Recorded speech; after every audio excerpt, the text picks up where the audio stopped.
like the day that I the day I got forever.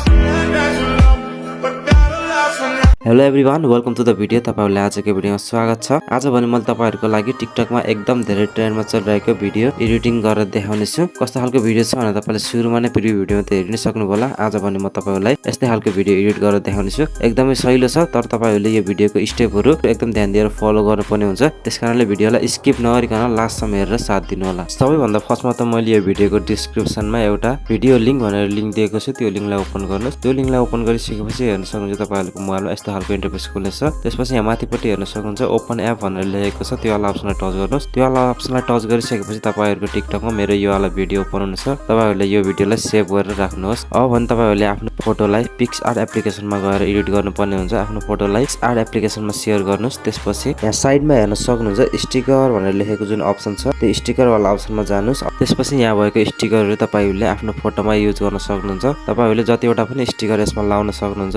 स्टिकरहरु PicsArt एप्लिकेसनको स्टिकरहरु चाहिँ screen रेकर्डरमा record नहुने रहेछ। त्यसको लागि तपाईहरुलाई एकदम धेरै सरी। तपाईहरु आफै म्यानेज गरेर स्टिकरहरु चाहिँ लगाउनु होला। स्टिकरहरु लगाइसकेपछि चाहिँ यहाँ टुल वाला अप्सनमा जानुस्। त्यसपछि यहाँ एडजस्ट भनेर लेखेको छ त्यो वाला अप्सनमा गएर यसमा भएको सेटिङहरु चाहिँ तपाईहरुले आफ्नो हिसाबले तलमाथि गरेर राख्नु होला। तपाईहरुलाई कस्तो ठीक लाग्छ त्यस्तै आफ्नो हिसाबले सेटिङहरु मिलाएर तपाईहरुले एडजस्ट गर्नु होला। फोटोको कलरहरु तपाईहरुले एडजस्ट गरिसकेपछि चाहिँ तपाईले यो फोटोलाई सेभ गर्नु होला। सेभ गरिसकेपछि तपाईहरुले यसरी नै तपाईहरुले यो फोटो जसरी एडिट गर्नुभयो त्यसरी नै आफ्नो अझै 3टा फोटोहरु एडिट गर्नु होला। तपाईहरुले 4वटा फोटो चाहिन्छ। तपाईहरुले आफ्नो 4वटा फोटो यस्तै प्रोसेसले एडिट गरेर सेभ गरेर राख्नु होला। त्यसपछि क्यापकट एप्लिकेसनमा जानुस्। त्यसपछि न्यू प्रोजेक्टमा जानुस्। न्यू प्रोजेक्टमा गइसकेपछि चाहिँ तपाईहरुले फोटो सिलेक्ट गर्नुपर्ने हुन्छ। फोटोहरु सिलेक्ट गर्दाखेरि चाहिँ तपाईहरुले सुरुमा एडिट नगरेको आफ्नो फोटो र त्यही फोटोलाई एडिट गरेको जुन छ त्यसलाई सिलेक्ट गर्नुस्। त्यसपछि फेरि अर्को फोटो सिलेक्ट गर्दाखेरि पनि सुरुमा चाहिँ एडिट नगरेको र त्यसपछि एडिट गरेको फोटो सिलेक्ट गरेर 4वटै फोटोहरुको सिलेक्ट गरेर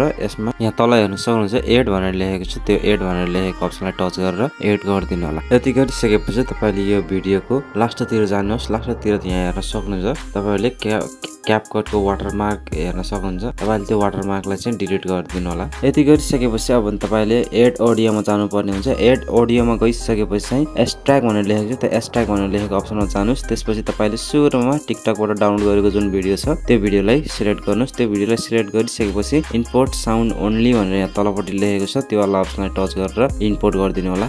यति गरिसकेपछि तपाईले अब यो साउन्डलाई सिलेक्ट गर्नुस्। यो साउन्डलाई सिलेक्ट गरिसकेपछि यसको तपाईले अब बिटलाई म्याच गर्नुपर्ने हुन्छ। त्यसको लागि चाहिँ यहाँ साउन्डलाई सिलेक्ट गर्नुस्। त्यसपछि यहाँ साइडमा हेर्न सक्नुहुन्छ बिट्स भनेर लेखेको छ। त्यो वाला अप्सनलाई टच गरेर तपाईले यसको बिट्सहरुलाई चाहिँ सिलेक्ट गर्नु होला। यदि तपाईहरुलाई बिट म्याच गर्न आउँदैन भने यो भिडियोको तल कमेन्ट सेक्सनमा कमेन्ट गरिदिनुस्। मैले तपाईहरुको लागि बिट म्याचको एउटा डेडिकेटेड भिडियो बनाएर पोस्ट गर्नेछु। बिट म्याच गरिसकेपछि जुन तपाईहरुले सिलेक्ट गरेको फोटोहरु छ त्यो सबै फोटोहरुलाई म्याच गरेको बिटमा ल्याएर तपाईहरुले काट्नु होला। सबै फोटोहरुलाई त्यस्तै गरेर त्यो बिटमा ल्याएर म्याचिङ गरेको बिटमा ल्याएर काटेर फोटोहरु सबै फोटोलाई क्रप गर्नु होला। यति गरिसकेपछि तपाईहरुको भिडियो चाहिँ कम्प्लिट तरिकाले एडिट भइसकेको छ। हेर्न सक्नुहुन्छ हाम्रो भिडियो कस्तो खालको भएको छ भनेर। Just like the day that I the day I got forever.